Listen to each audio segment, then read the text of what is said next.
এটা যদি বুঝতে পারো তারপরে যে অ্যাপ্লিকেশন পড়লে আসলে তোমাদের জন্য ইজি হবে। এজন্য আমি অ্যাপ্লিকেশনটা আপাতত বাদ রাখছি। আর যেটা স্কোপ এটা তোমরা নিজেরা একটু দেখবা। আমি স্লাইডে জাস্ট ২-৩ টা বার চার্ট বলো বা অ্যা অনেকটা রিপোর্ট, অ্যানুয়াল রিপোর্ট টাইপের কিছু জিনিস দিয়েছি। যেটা সেভাবে হয়তো পড়াবো না। আমি একটা শিট দিব। তবে তোমরা আমি এটা বলব যে এটা নিজেরা একটু ভালো করে দেখবা। বাংলাদেশের যেটা আছে, মানে আমাদের দেশে ইন্ডাস্ট্রি গুলোতে আসলে রিফ্র্যাক্টরি ম্যাটেরিয়াল এর ডিমান্ড কেমন? কি পরিমাণে পার ইয়ার প্রোডাকশন হচ্ছে এবং যে পরিমাণ আসলে প্রোডাকশন হচ্ছে সেটা দিয়ে কি আমরা আমাদের দেশের চাহিদা পূরণ করতে পারছি? নাকি আমাদেরকে বাইরে থেকেও আরো নিয়ে আসা লাগছে? তো তোমাদের এটা একটা কাজ থাকবে বলতে অ্যাসাইনমেন্ট থাকবে। সবাই খাতায় একটু লিখে নাও। এটা একদম দিবা শেষে। শেষে বলতে তোমাদের পরীক্ষা-টরীক্ষা শেষ হয়ে যাওয়ার পরে। এজন্য বলছি খাতায় লিখে নাও। না হলে কারো মনে থাকবে না। ঠিক আছে? ফার্স্ট চ্যাপ্টারের যে একটা টপিক আছে সেটা। Scope of refractory materials in industry, global and domestic market scenario. এটার উপরে তোমাদেরকে একটা ৫ মার্কের অ্যাসাইনমেন্ট দিতে হবে। অনেক বেশি লিখতে হবে না। ঠিক আছে? তোমাদের পেজ লিমিট থাকবে 3 পেজ। ওকে? যদি ক্লিয়ার হয় কেউ একটু রেসপন্ড করো, না হলে বুঝতে পারবো না। ম্যাম আবার একটু ম্যাম বলবেন কি ম্যাম? স্কোপ অফ সিলেবাসেই আছে Scope of refractory materials in industry, global and domestic scenario. তো এর মধ্যে তোমাদেরকে যেটা হাইলাইট করতে হবে এবং পেজ লিমিট থাকবে তোমাদের 3 to 4 পেজ। ঠিক আছে? এর বেশি যেন না হয়। ৩ থেকে ৪ পেজ। এর বেশি হবে না। কেউ হাতে লিখার দরকার নাই। সবাই হলো আমাকে সফট কপি জমা দিবা। তো সেক্ষেত্রে ওয়ার্ডে করাই বেটার। তো এখানে যেটা করবা তোমরা, তোমাদেরকে হাইলাইট করতে হবে যেটা আমাদের দেশেরটা। গ্লোবালটা এত বেশি হাইলাইট করার দরকার নাই। তোমরা আমাদের দেশে আমাদের ইন্ডাস্ট্রি গুলোতে আসলে রিফ্র্যাক্টরির কি অবস্থা সেটা তোমরা আর কি তোমাদের অ্যাসাইনমেন্টে একটু ভালোভাবে লিখবা। এটাই হলো তোমাদের অ্যাসাইনমেন্ট। এটার মার্কস থাকবে 5। এই এটা সাবমিট করবা হলো তোমাদের আবার যখন প্রথম দিন ক্লাস শুরু হবে, প্রথম দিন না, সেকেন্ড তারপরের যে ক্লাসটা হবে সেই ক্লাসটাতে আমাকে এটা সাবমিট করবা। কারো বুঝতে কোনো সমস্যা যদি না থাকে তাহলে আমি আগাবো।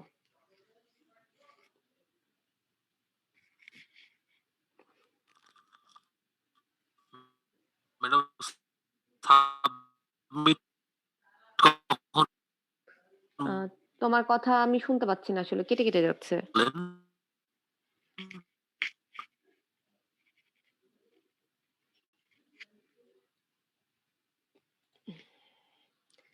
Roll number 28 Sidratul. আমি তোমার কথা শুনতে পাচ্ছি না। হ্যাঁ, তুমি একটু আমাকে এই চ্যাট বক্সে একটু লিখে দাও, তাহলে আমি বুঝতে পারবো। আচ্ছা, আমি তাহলে পড়াশোনায় চলে যাই। স্লাইড দেখতে পাচ্ছ সবাই? জি ম্যাম। আচ্ছা, কথা শোনা যায় তো না? জি ম্যাম, শোনা যাচ্ছে। আচ্ছা, সেকেন্ড যে চ্যাপ্টারটা বললাম phase equilibrium in refractory material, এইটা।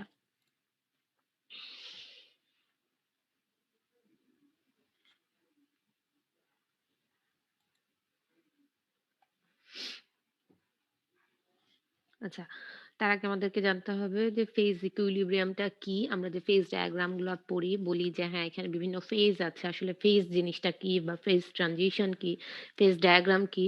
এই বিষয়গুলো আগে আমাদেরকে একটু জানতে হবে। হ্যাঁ? এগুলো একেবারে এরকম না যে ডেফিনিশন আকারেই তোমাকে পড়তে হবে। বিষয়টা তা না। তুমি বুঝাতে পারলেই হলো যে আসলে সেটা কি। ফেজ ইকুইলিব্রিয়াম আমরা জানি কি একটা ম্যাটার ৩ টা স্টেটে থাকতে পারে। সলিড, লিকুইড এবং গ্যাস। তো আরো একটা আছে fourth state of matter plasma, যেটা আমরা এখানে পড়ছি না। এখানে আমরা ম্যাটারের ৩ টা স্টেটের কথাই বলছি। সলিড, লিকুইড এবং গ্যাস। তো প্রত্যেকটা ইন্ডিভিজুয়াল কম্পোনেন্ট বলি বা কম্পাউন্ড বলি, দেখা যাবে যে এদেরকে যখন আমরা প্রেশার, টেম্পারেচার বা কম্পোজিশন বেসিসে এনালাইসিস করতে যাব, তখন দেখা যাবে কোনো একটা পয়েন্টের এদের যে পটেনশিয়াল যেমন কেমিক্যাল পটেনশিয়াল বা এদের যে ফ্রি এনার্জিটা আছে এটা দেখা যাবে যে সেম হবে। দ্যাট মিনস ওই একটা পয়েন্টে খুব অল্প সময়ের জন্য হলেও এদের সবকিছু সেম হওয়ার কারণে বা ইউনিফর্ম হওয়ার কারণে এদের কোনো ধরনের চেঞ্জ হবে না। ঠিক আছে? তারা একটা সাম্যাবস্থায় থাকবে। তারা তাদের ধরো চেঞ্জ হবে না বলতে কি? মানে তারা ওই জায়গাটায় খুব ফ্রিলি থাকতে পারবে। তো ওই পজিশনটা হতে পারে বা ওই টাইমটা হতে পারে খুব অল্প সময়ের জন্য বা রিজিয়নটা হতে পারে খুব অল্প সময়ের জন্য। জাস্ট একটা পয়েন্টে একটা কয়েক সেকেন্ডের জন্য। কিন্তু ওইটাই হলো তাদের ইকুইলিব্রিয়াম বা সাম্যাবস্থা। যেই জায়গাটায় তাদের কেমিক্যাল পটেনশিয়াল বলো বা তাদের জিভস ফ্রি এনার্জি বলো, এগুলা একদম কি থাকবে? ইউনিফর্ম থাকবে। এই যে স্টেটটা, এটাকেই আমরা আসলে ইকুইলিব্রিয়াম বলি।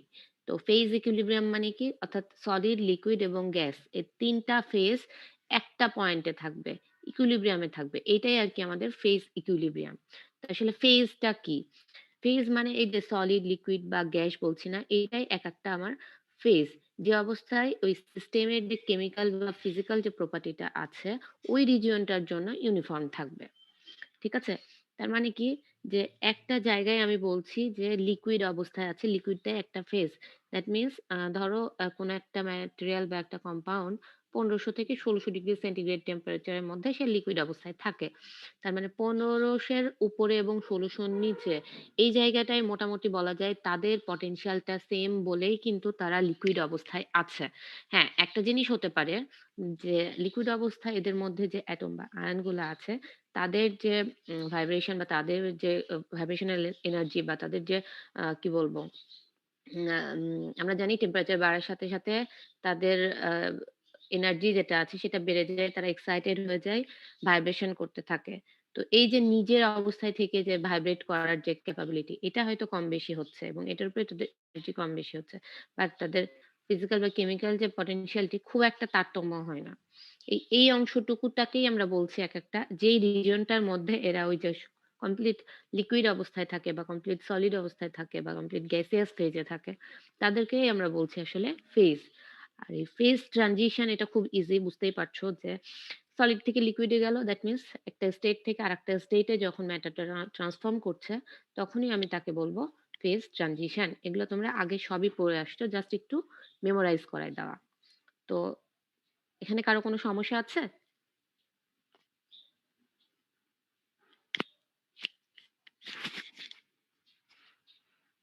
সমস্যা না থাকলে বলো, থাকলেও বলো।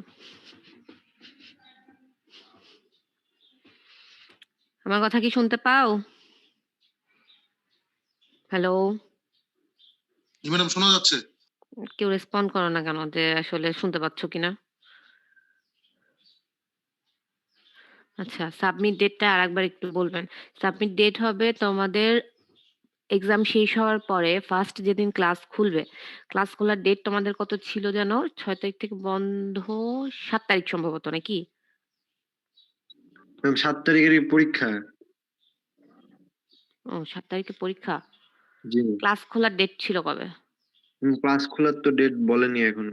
মানে ক্লাস বন্ধের ডেট আর পরীক্ষা শুরুর ডেট এই ২ টা দেয়া আছে। আচ্ছা। তাহলে জি। যেদিন ক্লাস খুলবে ওই উইকে না, তার পরের উইকে, নেক্সট উইকে আরকি আমাকে সাবমিট করবা এই অ্যাসাইনমেন্ট।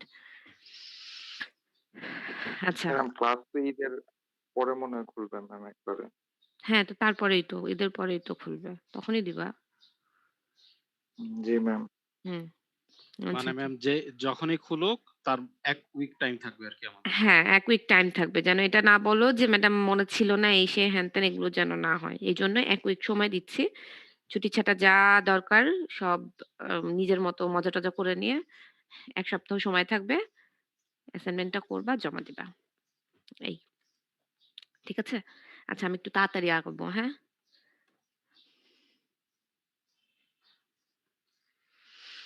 আচ্ছা, এরপরে আসো ফেজ ডায়াগ্রাম। তোমরা বলো তো একটু ফেজ ডায়াগ্রাম কি আসলে?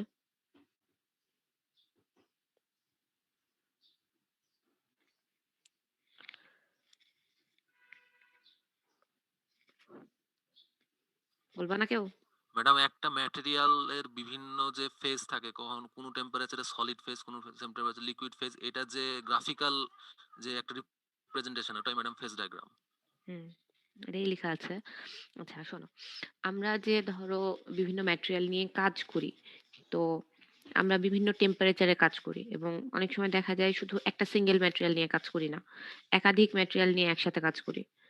তো তখন ধরো একটা সিঙ্গেল ম্যাটেরিয়াল নিয়ে যখন কাজ করি, তাকে আমরা অ্যাকচুয়ালি কোন টেম্পারেচারে মানে কোন ম্যাক্সিমাম কোন টেম্পারেচার পর্যন্ত কাজ করতে এই ম্যাটেরিয়ালটাকে নিয়ে আমি কাজ করতে পারবো, বা এই ম্যাটেরিয়ালটা আসলে ধরো আমি সাপোজ সলিড অবস্থাতেই তাকে নিয়ে কাজ করতে যাচ্ছি, আমি চাই না যে সে লিকুইড ফেজে চলে যাক, বা আমি তাকে লিকুইড ফেজেই কাজ করতে যাচ্ছি, আমি চাই না গ্যাসের ফেজে চলে যাক।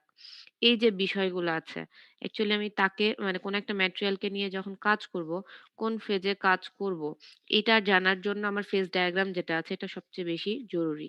তো প্রত্যেকটা ম্যাটেরিয়ালই বললাম না যে ৩ টা ফেজে থাকতে পারে, সলিড, লিকুইড এবং গ্যাসিয়াস।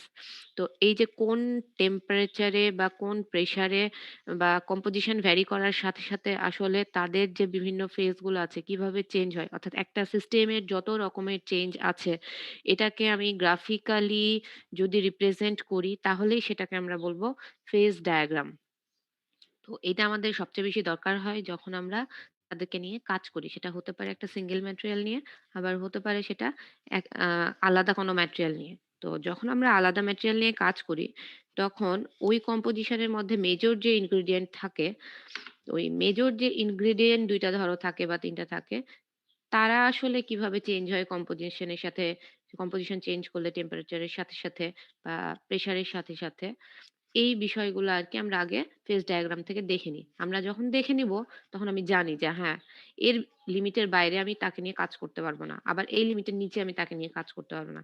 ফলে আমাদের কি অযথা আমাদের এখানে এনার্জি লসও হচ্ছে না। আবার কি আমি মানে ম্যাটেরিয়ালটাকে নিয়ে কাজ করার সময় ধরো তার ক্যাপাবিলিটির বাইরে নিয়ে কাজ করছি না, ফলে ম্যাটেরিয়ালটা নষ্ট হয়ে যাচ্ছে না, আমি একটা ইউজফুল বা ফ্রুটফুল একটা রেজাল্ট পাচ্ছি। এই হলো তোমার হলো ফেজ ডায়াগ্রাম। তো ইউজুয়ালি কি আমরা এক্স অ্যাক্সিস বরাবর সাধারণত টেম্পারেচার রাখি এবং ওয়াই অ্যাক্সিস বরাবর প্রেশারটাকে কনসিডার করি। তো এখানে একটা তোমাদের ফেজ ডায়াগ্রাম দেখানো হয়েছে। তো এখানে দেখো যে একটা পয়েন্ট রাখা হয়েছে ট্রিপল পয়েন্ট, আর একটা পয়েন্ট হলো ক্রিটিক্যাল পয়েন্ট। আর এখানে ৩ টা ফেজ আছে, একটা সলিড, লিকুইড, ভ্যাপার। বোঝাই যাচ্ছে যে এই যে রিজিয়নটা আছে, দ্যাট মিনস এই রিজিয়নটা হলো সলিড জোন, এবং এই সলিড থেকে এই কার্ভটা যখনই ক্রস করছে সে লিকুইডে ট্রান্সফার হয়ে যাচ্ছে। আবার কি সিমিলারলি যখন সে এই কার্ভটা ক্রস করছে তখন কি সে একই সাথে ভ্যাপর ফেজ হয়ে যাচ্ছে। তো এটা বলতেই পারো যে আচ্ছা ঠিক আছে, যখন এই কার্ভটা ক্রস করছে বাট যখন এই কার্ভের উপরে থাকছে তখন কি হচ্ছে, তখন আসলে এই ২ টা ফেজ একই সাথে থাকছে, দ্যাট মিনস এরা কো এক্সিস্ট করছে। ওই ওই কার্ভ বরাবর যদি কোনো আমি পয়েন্ট পাই বা কোনো পয়েন্ট কনসিডার করতে হয়, তখন একই সাথে সলিডও পাবা, একই সাথে লিকুইড ফেজও পাবা। সিমিলারলি ঠিক এই কার্ভটা যদি আমি কনসিডার করি, লিকুইড এবং ভ্যাপারের মাঝামাঝি যে কার্ভটা আছে বা ক্রস করছে যেটাকে, এই কার্ভের উপরেও কিন্তু ঠিক আমি একইভাবে লিকুইড এবং ভ্যাপার ফেজ পাবো। এবং এখানে যে পয়েন্টটা আমি দেখতে পাচ্ছি এটা কি ছিল আমার ট্রিপল পয়েন্ট, দ্যাট মিনস এই পয়েন্টে সলিড, লিকুইড এবং ভ্যাপার তুমি ৩ টা ফেজই পাবা। ঠিক আছে? এটাই হলো তোমাদের ট্রিপল পয়েন্ট। আর ক্রিটিক্যাল পয়েন্ট আসলে কি যে তুমি আসলে ফেজ গুলাকে আলাদা করতে পারবে না। অ্যাকচুয়ালি কি এই জায়গাটা আমি যদি দেখি, এটা লিকুইড এবং ভ্যাপারের কোএক্সিস্ট করে এরকম একটা কার্ভ, বা লিকুইড থেকে ভ্যাপারে ট্রান্সফর্ম হচ্ছে বা ভ্যাপার থেকে লিকুইডে ট্রান্সফর্ম হচ্ছে, এটার জন্য একটা কার্ভ যেটা আমাকে দুটা ফেজকে আলাদা করছে। কিন্তু আমি যদি জাস্ট একটা পয়েন্ট, ক্রিটিক্যাল পয়েন্ট কনসিডার করি, তাহলে আমি এই পয়েন্টটা আমার আসলে আলাদা করতে পারছে না যে এই জায়গাটায় লিকুইড আছে না ভ্যাপার আছে। দ্যাট মিনস ইনডিস্টিংগুইশেবল যে পয়েন্ট গুলো আছে, যেটা ২ টা ফেজকে আসলে আইডেন্টিফাই করতে পারে না বা সেপারেট করতে পারে না, ওই পয়েন্টটাই আমার ক্রিটিক্যাল পয়েন্ট। ক্রিটিক্যাল পয়েন্ট এবং ট্রিপল পয়েন্ট ২ টা মনে হয় সবাই বুঝেছো? কোনো প্রবলেম আছে? না ম্যাম। ক্রিটিক্যাল পয়েন্টটা আবার যদি একটু বলতেন। ক্রিটিক্যাল পয়েন্ট, আচ্ছা ক্রিটিক্যাল পয়েন্টটা হলো এই যে দেখো এই যে এই কার্ভটা কি করছে আমার, লিকুইড বা ভ্যাপার এই ২ টা ফেজকে আলাদা করছে। এটা একটা কার্ভ বা এটা একটা লাইন, যেজন্য আমি বলতে পারছি যে এই লাইনের ওই পাশে লিকুইড আর এই পাশে ভ্যাপার। কিন্তু it's a point, not a line or curve. তাহলে কি এই পয়েন্টটা দিয়ে আমি বলতে পারবো না আসলে যে এই জায়গাটায় শুধু লিকুইড আছে বা শুধু ভ্যাপার আছে। তার মানে কি আমি ২ টা ফেজকে আলাদা করতে পারছি না। তো যে পয়েন্টগুলোতে আসলে দুইটা ফেজকে আলাদা করে একদম বলা যায় না, সেই পয়েন্টগুলাই আমার ক্রিটিক্যাল পয়েন্ট। মানে ম্যাম এই পয়েন্টে ম্যাটেরিয়ালটার ফেজটা ইনডিস্টিংগুইশেবল হয়ে যাবে। হ্যাঁ, হ্যাঁ, হ্যাঁ। ম্যাম ক্রিটিক্যাল পয়েন্ট কি একটাই থাকবে? একাধিক থাকতেই পারে। একটাই থাকবে এমন না, একাধিক থাকতেই পারে। এখানে যেরকম লিকুইড এবং তুমি যদি ভ্যাপর তুমি যদি এই জায়গাটায় একটা পয়েন্ট কনসিডার করো, সেটাও কিন্তু ক্রিটিক্যাল পয়েন্ট। Critical point. জি ম্যাম, ওটাই জানতে চাচ্ছি। Thank you.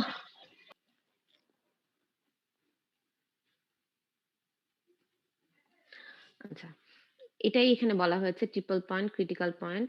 তো এই যে এখানে ধরো এই ক্রিটিক্যাল পয়েন্টটাই দেখানো হয়েছে কার্ভে আরো একটু ডিটেইলে। যদি আরো অনেক বেশি ফেজ থাকে সেক্ষেত্রে কি হবে?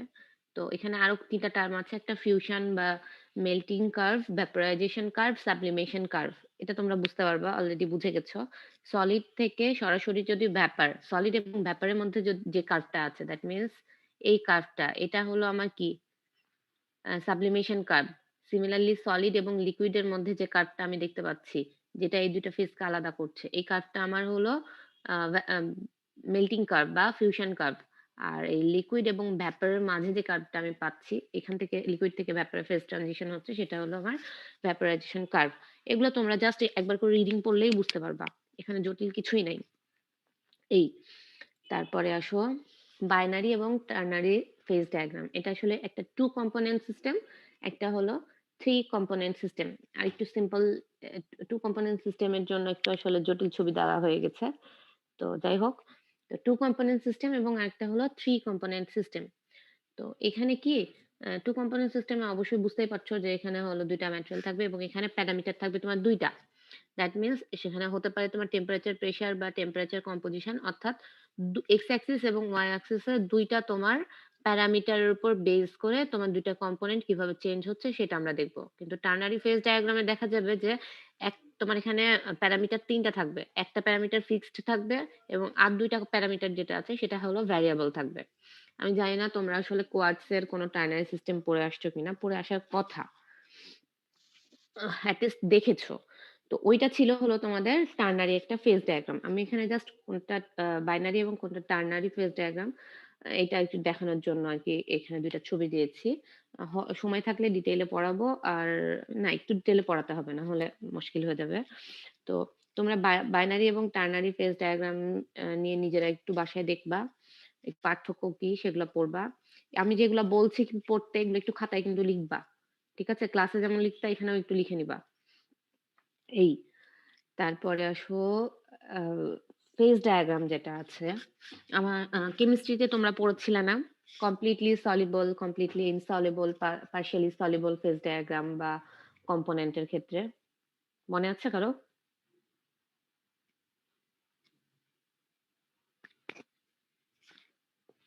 মনে নাই?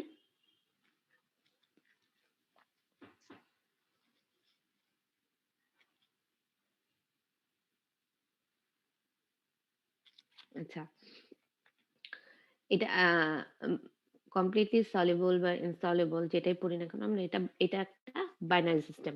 এখানে টেম্পারেচার এবং কম্পোজিশনের বেসিসে আসলে 2টা মেটাল এ এবং বি এরা কিভাবে চেঞ্জ হয় সেটা দেখানো হয়েছে। তো এ এবং বি 2টা মেটাল, দেখো নিচে লেখা আছে phase diagram of 2 metals completely soluble in the liquid and solid state. এরা সলিড ফেজেও একটা আরেকটার মধ্যে সলিবল এবং সলিড ফেজেও এরা একটা আরেকটার মধ্যে সলিবল, ঠিক আছে? তো এখানে দেখো এটা হলো একটা মেটাল, বি একটা মেটাল, যেখানে টি এটা হলো এর মেল্টিং টেম্পারেচার এবং টিবি হলো বি এর মেল্টিং টেম্পারেচার। তো এইখানে কি হচ্ছে, আমি 2টা কার্ভ এতক্ষণ পরে কি এখানে দেখো আমি 2টা কার্ভ পাচ্ছি, একটা হলো কনভেক্স আর একটা হলো কনকেভ। তো তোমাকে যেটা খেয়াল করতে হবে, একটা কার্ভের নাম দেওয়া আছে লিকুইডাস আর একটা হলো সলিডাস। দ্যাট মিন্স যে লাইনের পরে ম্যাটেরিয়ালটা সম্পূর্ণরূপে লিকুইড বা একটা লিকুইড ফেজ পাচ্ছি সেটাই হলো আমার লিকুইডাস লাইন। আর যে লাইনের পরে বা যেই কার্ভের পরে আমার ফেজটা হলো সলিড, সেটাকে বলা হচ্ছে সলিডাস লাইন। তো তো এই লাইনটা যদি আমি কনসিডার করি তাহলে কি দেখতে পাচ্ছি যে এর উপরে সবই আমার লিকুইড, ঠিক আছে, মানে এ এবং বি দুটাই আমার লিকুইড হয়ে গেছে, বাট এই লাইনের পরে এরা হলো সবাই সলিড, এরা সলিড সলিউশন ফর্ম করে আছে। এই জন্য এই লাইনটাকে আমরা বলছি সলিডাস লাইন, এটাকে আমরা বলছি সলিডাস লাইন, এটাকে আমরা লিকুইডাস লাইন। আর একটু একটু ডিটেইলে পড়ি, দেখো এখানে আমার এ 100% আর এখানে আমার বি 100%, ঠিক আছে। আমি এ এর মধ্যে বি কে ইনকর্পোরেট করছি, এই জিনিসটা একটু মাথায় নাও যে আমি এ এর মধ্যে বি কে ইনকর্পোরেট করছি। এখানে আমার এ ছিল 100% আর এখানে আমার বি 100%, দ্যাট মিনস আমি এদিকে যখন এ এর মধ্যে বি কে ইনকর্পোরেট করছি, দ্যাট মিনস আমার এ এর পরিমাণ 100 থেকে কিন্তু কমে যাচ্ছে, আর এদিকে কি হচ্ছে, বি এর পরিমাণ যেটা আছে আমার সেটা বেড়ে যাচ্ছে। সাপোজ এখানে মানে এখানে পার্সেন্ট, যে ওয়েট পার্সেন্ট অফ বি, তার মানে এখানে 20, 40, 60, 80 যে লেখা আছে এটা হলো বি এর জন্য লেখা আছে। তাহলে আমি বি যতটুকু অ্যাড করছি অবশ্যই এ থেকে ততটুকু মাইনাস হয়ে যাবে। এ এখানে আমার ছিল 100%, এখানে আছে বি 20%, দ্যাট মিনস এখানে 100 minus 20 80।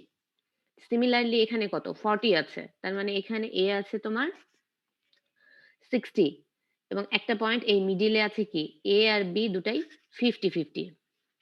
পার্সেন্টেজটা বুঝেছো না সবাই? ম্যাডাম তো এইভাবে আর কি, যে আসলে এ এর মধ্যে আমি বি যখন ইনকর্পোরেট করছি তখন আসলে কি হচ্ছে, তারা কি মানে সলিড সলিউশন ফর্ম করছে নাকি জাস্ট সলিড অবস্থায় সলিড এ সলিড বি হিসেবে থেকে যাচ্ছে।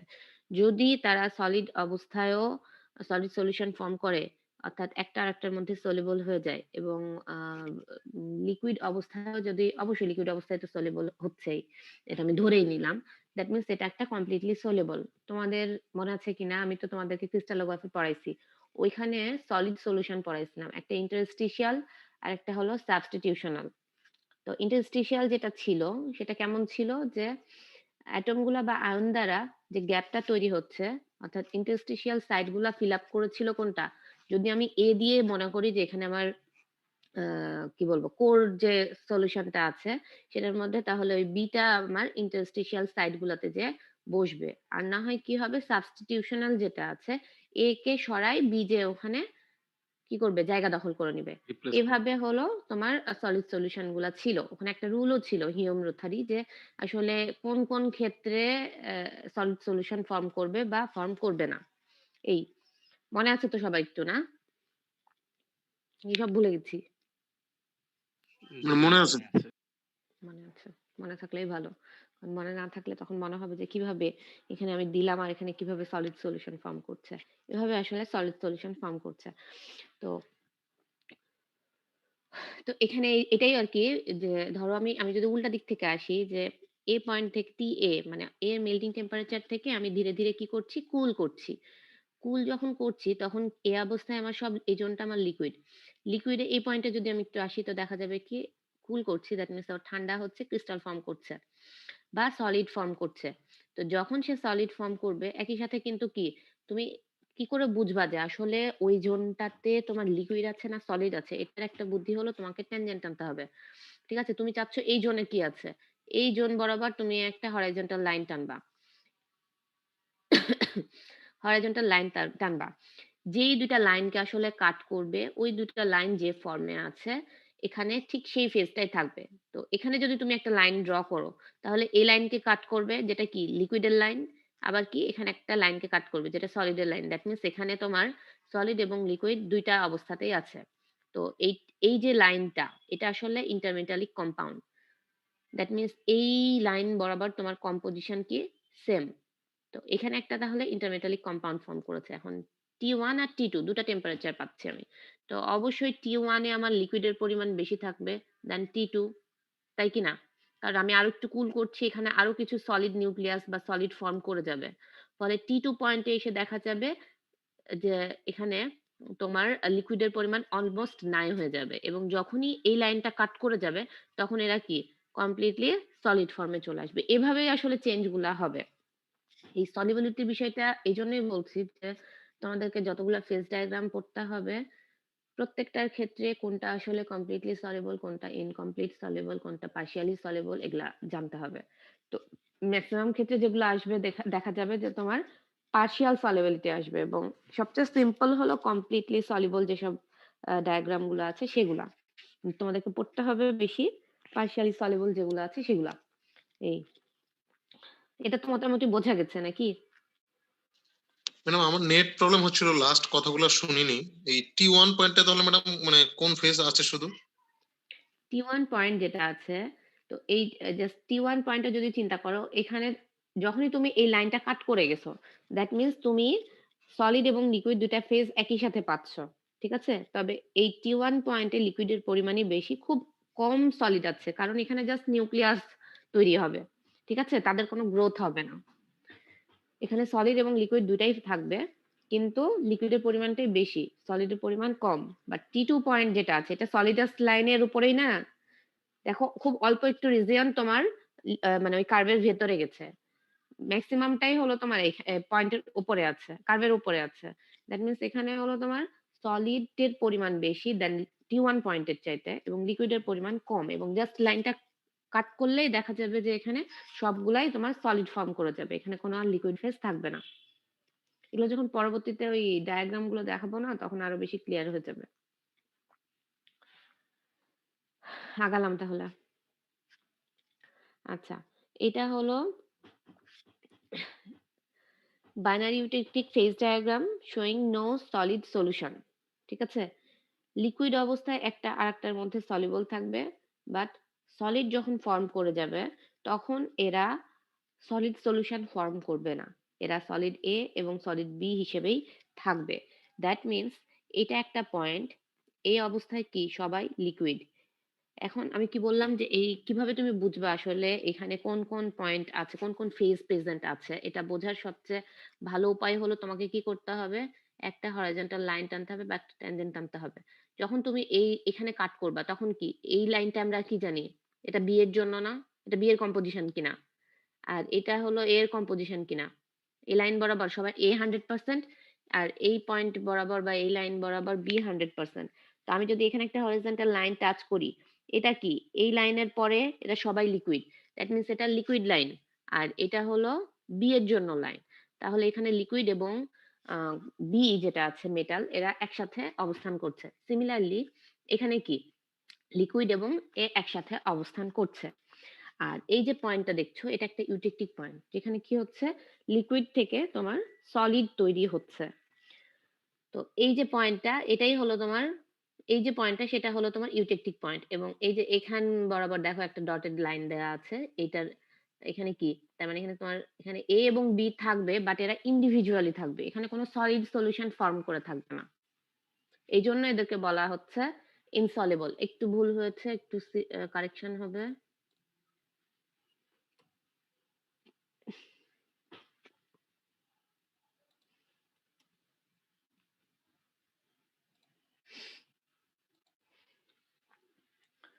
ঠিক আছে? বুঝতে পেরেছো এটা?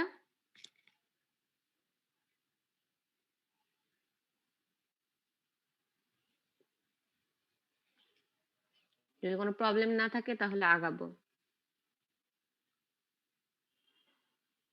প্রবলেম নাই তার মানে। আচ্ছা আচ্ছা, এবার দেখো পার্শিয়ালি সলিবল। পার্শিয়ালি সলিবল, এখানে ডায়াগ্রামটা একটু মনে হচ্ছে বেশি জটিল, আসলে এতটা জটিল না, কিন্তু সবচেয়ে সুন্দর ডায়াগ্রাম যদি বলি তাহলে এই পার্শিয়ালি সলিবল যেটা আছে সেটাই।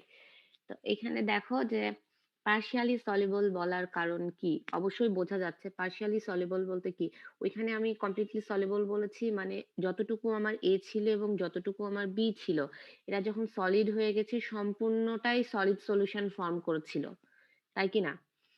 কিন্তু যদি সম্পূর্ণটা সলিড সলিউশন ফর্ম না করে, অর্থাৎ এরা কি করবে, একদম মেল্টিং টেম্পারেচার থেকে শুরু করে রুম টেম্পারেচার পর্যন্ত আলাদা কিছু এ ফেজ বা বি ফেজ থেকেই যাবে, এবং বাকিটা হলো তোমার আসলে বিভিন্ন কাজ করবে। এই যে রিজিয়নটা আছে, এইটাই তো মানে এই যে ক্যারেক্টারিস্টিক্সটা, মানে সব, ধরো আমার কাছে 1 কেজি 100% এ আছে, এই আমার 100% এই আসলে সলিউশনে পার্ট নিবে না বা সলুবল হবে না, এখান থেকে সাপোজ ধরো 90% হবে, 10% হবে না। এই যে 10% হলো না, এটার কারণেই আমরা বলছি এটাকে পার্শিয়ালি সলিবল। ঠিক আছে? এখানকার কার্ভটা কিভাবে বুঝবা? যেই কার্ভ গুলাতেই দেখবা যে এরকম একটা রিজিয়ন পাচ্ছ যে বেস বেস যে লাইনটা আছে এই লাইন বরাবর যখনই তুমি দেখবা যে এই ধরনের একটা কার্ভ পাচ্ছ তখনই তুমি বুঝতে পারবা যে এটা পার্শিয়ালি সলিবল। কেন? দেখো এই জোনটুকুতে কি তোমার এর মধ্যে কিছুটা বি আছে কিন্তু সেটার পরিমাণ খুবই কম, এর পার্সেন্টেজই বেশি। এবং এ দেখো যখন একে আমি কুল করছি তখন কিন্তু সলিড সলিউশন কতটুকু আমার এতটুকু ফর্ম করেছে। ঠিক আছে? এতটুকু সলিড সলিউশন ফর্ম করেছে। বাকি এরা কিন্তু কোনো ধরনের সলিড সলিউশন ফর্ম করে নাই। এরা যা ছিল ধরো তাই আছে, জাস্ট একটু কম্পোজিশন কম বেশি হয়েছে, কিন্তু এরা সলিড সলিউশন ফর্ম করে নাই। এবং এই জন্য এই জোনটুকুর কারণে এদেরকে আমরা বলছি কি পার্শিয়ালি সলিবল। ঠিক আছে? বুঝতে পেরেছো তোমরা? জি ম্যাম। আচ্ছা, যদি বুঝে থাকো তাহলে আজকে আমি ফেজ ডায়াগ্রামের উপরে আর কিছু পড়াবো না। হ্যাঁ? আর ম্যাম আমাদের কি এগুলা প্রত্যেকটা ডায়াগ্রাম আঁকানো শিখতে হবে? তোমাদের এই অ্যাকচুয়ালি এই ডায়াগ্রাম আঁকানো শিখতে হবে বলতে কি এই যে এই ডায়াগ্রামটা তুমি প্র্যাকটিস করবা, কারণ এই ডায়াগ্রামটা লাগবে। পার্শিয়ালি সলিবল যেটা আছে সেটা প্র্যাকটিস করতে হবে। আর পরবর্তীতে যে ডায়াগ্রাম গুলো আসবে মাশাআল্লাহ এগুলো চাইতে আরো সুন্দর ডায়াগ্রাম আসবে। ঠিক আছে? সো এগুলো যদি প্র্যাকটিস করো পরবর্তী যেগুলো আছে ওগুলো আঁকানো অনেক ইজি হবে। আর এরপরে আর যে ম্যাম ডায়াগ্রাম এগুলা গুলো আছে, হ্যাঁ, পড়বো কোন বই থেকে ম্যাম? বই থেকে না, আমি শীট দিয়ে দিব। জি ম্যাম। আচ্ছা, এগুলো দিয়েছি তোমাদেরকে, এগুলা হলো দেখবা, আইডিয়া নিবা, বুঝবা, কোথাও কোনো প্রবলেম থাকলে সেগুলো আর কি আমি বলে দিব। এখানে এখন পর্যন্ত যতটুকু দিয়েছি না এটুকু হলো তোমাদের স্লাইড থেকেই মোটামুটি, এগুলোর জন্য হয়তো আলাদা কোনো শীট দিব না। আর আরেকটা জিনিস যেটা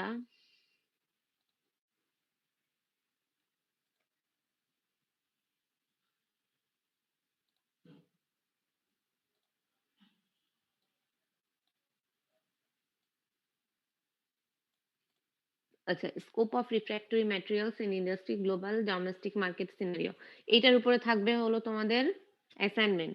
ফোকাস করবা আমাদের দেশের কি অবস্থা সেটার উপরে।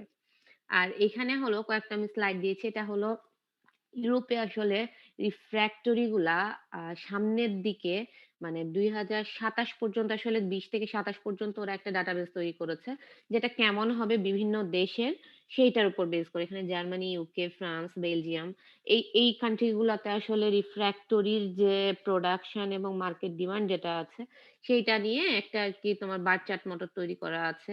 আর এই যে রিফ্র্যাক্টরি মার্কেট যেটা আছে এটা বলা হয়েছে আসলে মানে ধরো রিফ্র্যাক্টরি গুলো তো শুধুমাত্র স্পেসিফিক কোনো ইন্ডাস্ট্রিতে ইউজ হয় না, বিভিন্ন ধরনের ইন্ডাস্ট্রিতে ইউজ হয়। আয়রন ইন্ডাস্ট্রি আছে, স্টিল মেকিং যে ইন্ডাস্ট্রি গুলো আছে সেগুলোতে আছে, তারপরে যেই সব ইন্ডাস্ট্রি গুলোতে হাই টেম্পারেচার ফার্নেস ইউজ হয় সেগুলোতে আছে। তো এরকম আর কি আমরা তোমাদের শুরুর দিকে একটা ক্যাটাগরি পড়েছিলাম না কম্পোজিশনের উপর বেস করে রিফ্র্যাক্টরি ক্লাসিফিকেশন, তারপরে মেথড অফ ম্যানুফ্যাকচারিং এর উপর বেস করে, তারপরে হলো শেপড রিফ্র্যাক্টরি, আনশেপড রিফ্র্যাক্টরি, এগুলো যেমন পড়েছিলাম না, ঠিক জিনিসটা এখানে যে তোমরা একটা ইয়া দেখতে পাচ্ছ এটাও ওই রকমই। ওইরকম ম্যাটেরিয়াল টু ম্যাটেরিয়াল যেমন ওখানে ভ্যারি করে রিফ্র্যাক্টরি গুলা ক্লাসিফিকেশন করা হয়েছে, এখানেও তাই ইন্ডাস্ট্রির উপর ভ্যারি করে আসলে মার্কেট ভ্যালু বা মার্কেট ডিমান্ড কেমন সেটা করা হয়েছে। এবং এটা 2018 সালের জন্য। তো যেটা বলছিলাম আর কি যে কিসের উপর বেস করে, যে প্রোডাক্টের টাইপ, কোন ধরনের রিফ্র্যাক্টরি গুলা আসলে ইউজ হয়। নন ক্লে রিফ্র্যাক্টরির এখানে কিছু এক্সাম্পল দেওয়া আছে, ক্লে রিফ্র্যাক্টরি, তারপরে এন্ড ইউজার যে ইন্ডাস্ট্রি গুলো আছে যে এনার্জি, তারপরে cement industry, ceramic industry, glass industry, এগুলোতেও হলো তোমার রিফ্র্যাক্টরি গুলো ইউজ হয়। এবং এগুলা যদি আলাদা করে বলতে পারো তো খুব ভালো, আর যদি একদম আলাদা করে না পাও খুঁজে সেক্ষেত্রে যেভাবে পাবা সেভাবেই আর কি দিবা। আর এখানে যেটা দিয়েছে জিওগ্রাফিক্যালি আসলে দ্যাট মিনস তোমার বিভিন্ন কান্ট্রিতে আমি যদি বলি ধরো এশিয়া প্যাসিফিকের এদিকে তো কোন কোন কান্ট্রি গুলো আর কি, চায়না, ইন্ডিয়া, জাপান, এই কোন কান্ট্রিতে আসলে ফ্যাক্টরি গুলা ইউজ হয় এখান থেকে তোমরা ধরে ধরে সার্চ করেও বের করতে পারো। তো এগুলো আর কি কয়েকটা জিনিস আমি এটার উপরে 1-2 পেজের হয়তো দিব একটা তোমাদেরকে পড়ার জন্য, জানার জন্য। আর তোমাদের যেটা কাজ থাকবে সেটা তো অ্যাসাইনমেন্ট বলে দিলাম। এই আর কি মোটামুটি। তাহলে ফার্স্ট চ্যাপ্টার থেকে তোমাদের বাকি থাকলো শুধু অ্যাপ্লিকেশনটা। আর ফেজ ডায়াগ্রামের যে পড়াশোনা সেটা শুরু করলাম। 2টা ক্লাস নিলেই ফেজ ডায়াগ্রাম শেষ হয়ে যাবে। এই। বুঝেছো সবাই? কারো কোনো সমস্যা?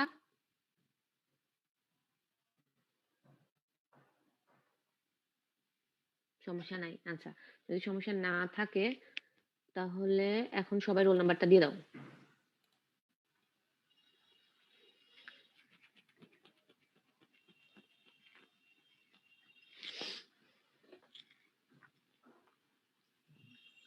রোল 50 ফোন দিয়েছিল, ওর বাসায় কারেন্ট চলে গিয়েছে, আপনাকে জানাতে বলেছিল। আচ্ছা, রোল নাম্বারটা দিয়ে দাও কেউ একজন।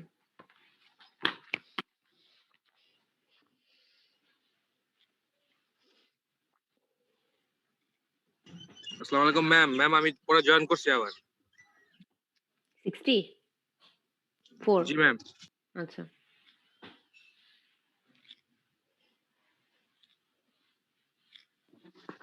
ম্যাম আমাদের সাথে 14 এর রাজন ভাই ক্লাস করে। আজকে আছে? ম্যাম, আজকে যে তার মানে ক্লাসে প্রথম দিকে ছিল নাকি ম্যাম আমি জানি না, সে বললো যে তার কারেন্ট চলে গেছে আর কি ম্যাম। ম্যাম আপনাকে জানাতে বললো। আচ্ছা, রোল নাম্বারটা দাও।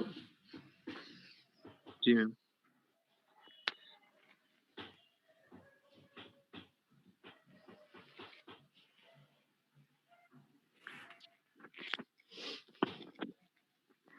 হয়েছে না সবার?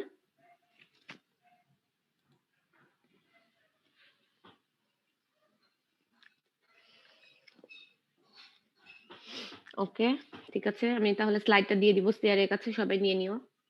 এই তো, আর কারো কোনো কিছু বলার না থাকলে আমি ক্লাসটা শেষ করে দিচ্ছি।